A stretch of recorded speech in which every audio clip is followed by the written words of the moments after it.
नवरात्र के चौथे दिन माँ कूष्मांडा के स्वरूप और उनकी कथा के बारे में जानते हैं।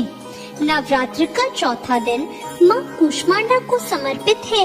माँ कूष्मांडा को अष्टभुजा देवी आदि शक्ति स्वरूपा के नाम से जाना जाता है। कहा जाता है कि माता ने अपनी मंद मुस्कान से इस सृष्टि की रचना की थी, इसलिए उनका नाम आदि शक्ति पड़ा। हिंदू धर्म शास्त्रों के अनुसार माता की भुजाओं में सिद्धियों से युक्त जपमाला, धनुष, बाण, शंख, गदा, चक्र, कमंडल और अमृत का कलश है। पौराणिक कथाओं के अनुसार माँ कूष्मांडा ने ग्रह, तारे, सूर्य और सभी आकाश गंगाओं का निर्माण किया है। ऐसे में चलिए जानते हैं माँ कूष्मांडा के स्वरूप और कथा के बारे में।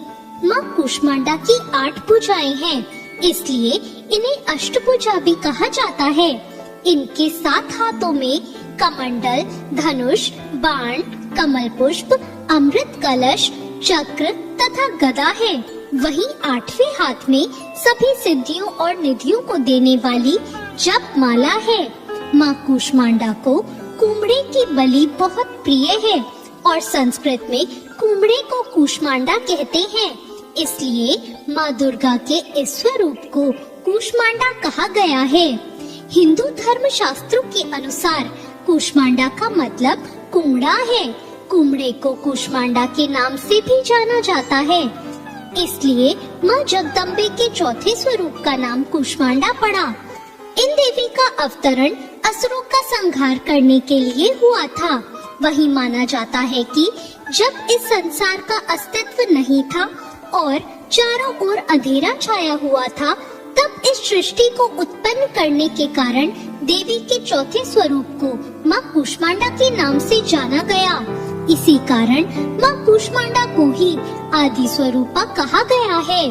पौराणिक कथाओं के अनुसार देवी कूष्मांडा के शरीर की चमक सूर्य के समान है।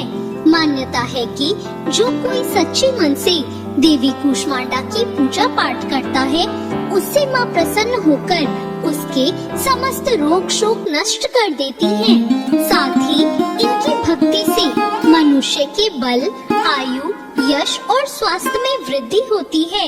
या देवी सर्वभूतेषु माँ कूष्मांडा रूपेण संस्थिता। नमस्तस्यै नमस्तस्यै नमस्तस्यै नमो नमः। तो ये था माँ कूष्मांडा का स्वरूप और उनकी कथा।